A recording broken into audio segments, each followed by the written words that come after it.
During the 2020 crypto bull run, I earned profits by trading during an accidental movement in the crypto market. At that time, my understanding of the fundamentals, or the activities influencing the crypto market, was quite limited. One night, while checking the trending coin section on Binance, I noticed Dogecoin making significant gains.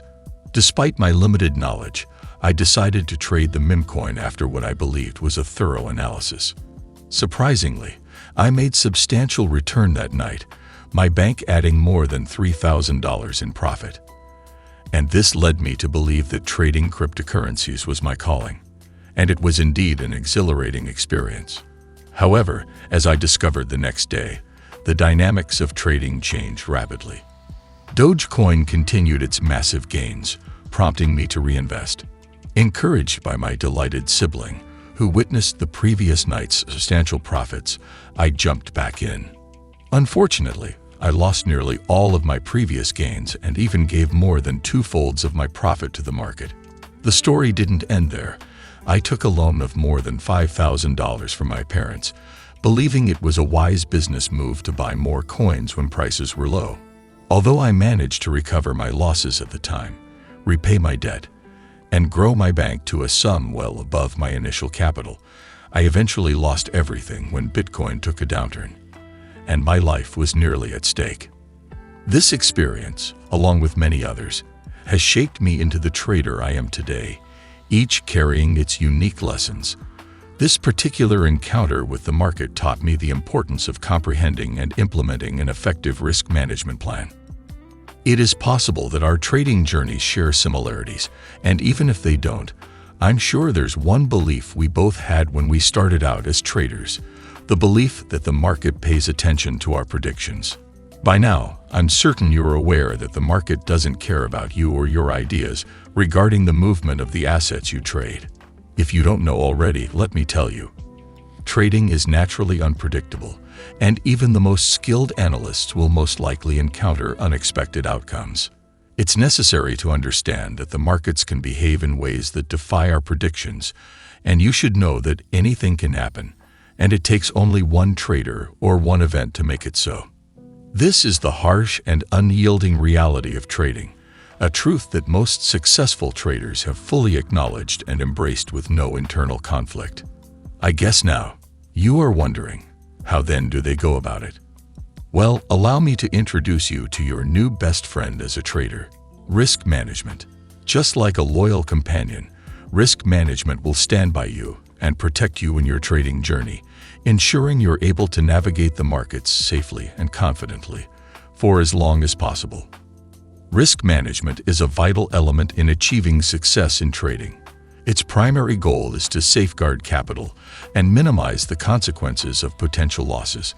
If I had been aware of the principles of risk management earlier in my trading journey, I might not have ended up losing my entire trading bank. Successful traders use various risk management techniques to safeguard their investments. Techniques such as setting stop-loss orders to limit potential losses, diversifying portfolios to spread risk, and determining the appropriate position sizes based on their risk tolerance and market conditions. The question you might have now is how you can go about properly implementing risk management. Well, here are 5 key strategies to effectively implement risk management in your trading. Number 1. Set your risk tolerance. When it comes to risk management, the first crucial step is to recognize your risk tolerance. Your risk tolerance is your ability and willingness to endure a decline in the value of your position. It's a critical element of trading, encompassing both your financial capability and emotional readiness to withstand changes in the value of your open positions. When I started to learn trading, the advice I got from the trading gurus was to use a minimum of 1 to 3% of my trading capital. Foolishly, I decided to go with the higher end of that suggestion. After a few losses, I was down almost 15% and lost my head. Of course, you know what happened afterwards. After the many not-so-good episodes of blown accounts and my exposure to prop firm trading, I now risk a minimum of 0.25% of my trading capital and a maximum of 0.5% per trade. I could lose that percentage of my bank over and over again and not lose my head. That is my risk tolerance. And it works for me.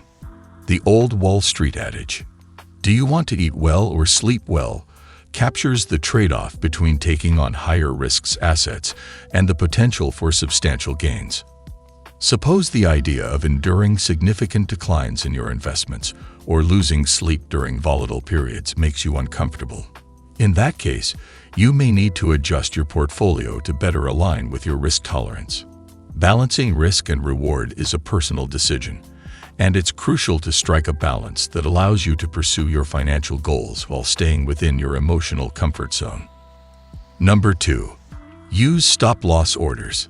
A stop-loss order is an instruction given to a broker to automatically exit a trade when the price reaches a certain level, preventing larger losses if the trade goes against you. Suppose you purchase 100 shares of ABC Company at $50 per share, and you want to protect your investment in case the stock's price declines. You may decide to set a stop-loss order at $45 per share, which is 10% below your purchase price. If the stock's price starts to fall and reaches $45 per share, your stop-loss order will be triggered. At that point, your broker will automatically execute a market sell order for you, and you will sell your 100 shares of ABC Company at the prevailing market price, which could be around $45 or slightly lower when you factor in your broker's commissions. This way, your potential loss will be limited to approximately 10% of your initial investment. At one point in your trading journey, I'm sure you've declined the invitation to set a stop-loss order. And of course, it didn't end well. By using a stop-loss order, you would have protected yourself from further losses when the price continued to go against you. Using stop-loss is a risk management strategy that basically allows you to preserve your capital. And this allows you to go again if the market presents you with another trading opportunity. Number 3. Use take-profit orders.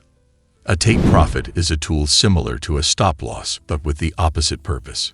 While a stop-loss closes trades to prevent further losses, a take-profit automatically closes trades once they reach a specific profit level. Profit-taking as a risk management strategy is not talked about enough, but it's one of the most important. Setting clear expectations for each trade allows you to determine a profit target and an appropriate level of risk. Many traders aim for a 2-to-1 reward-to-risk ratio, where the expected reward is twice the risk taken on the trade. For instance, if your take profit is set at 20% above your entry price, the stop loss would be 10% below, which is half the distance. In summary, setting profit levels helps maintain discipline and encourages considering risk versus reward in trading decisions. Number 4. Limit the use of leverage. Leverage presents traders with the chance to amplify their profits. Yet, it simultaneously increases the risk potential by magnifying losses. For instance, a 1:100 leverage signifies that with a $1,000 account, you can trade up to $100,000. If the market moves favorably, you'll reap the full benefits of a $100,000 trade with just a $1,000 investment. Conversely, this advantage reverses if the market goes against you. Opting for higher leverage heightens your exposure to trading risk. For those new to trading, a prudent approach to risk management is to curtail exposure by avoiding excessive leverage. It's best to consider the use of leverage only when you have a true understanding of potential losses. By doing so, you can avert significant portfolio losses and steer clear of unfavorable market outcomes. Number 5. Avoid emotional trading and prepare yourself for the worst outcome that could happen. Financial asset trading is notorious for its unpredictability. But when you are mentally ready for the worst is when you're managing your risk properly. Remember the story of the analyst from the beginning of this video. The lesson from that story is that no matter how well you understand the market you're trading, unforeseen price movements are more common than you think. And you must have a well-thought-out plan for such scenarios when they occur. By being prepared for the worst, you can navigate through turbulence and effectively protect your trading capital. Remember that you can't control the market, but you can control your response to it. And how are emotions and risk management related? Well, You won't apply or stick to all the risk management strategies discussed in this video if your emotions are all over the place. Emotions have the power to cloud rational thinking and drive hasty choices. Adhering to your trading plan and refraining from fear-driven or greed-based decisions is crucial. By maintaining discipline and objectivity, you can enhance your trading success and sidestep the pitfalls of emotional impulses. Avoid overtrading and practice being patient for high-probability trading opportunities that you've already decided upon. Rushing into trades can increase the likelihood of taking unnecessary risks. I did a video sharing my trading journey, narrating the challenges I faced as a trader, and emphasizing the realization that trading is predominantly a mental game. I highly recommend you give it a watch. You can find the link in this video and in the description below. I will end this by saying that no trading strategy can completely eliminate risk, but effective risk management can help protect your capital, keep you in the game so you can play again, and eventually improve your overall trading performance.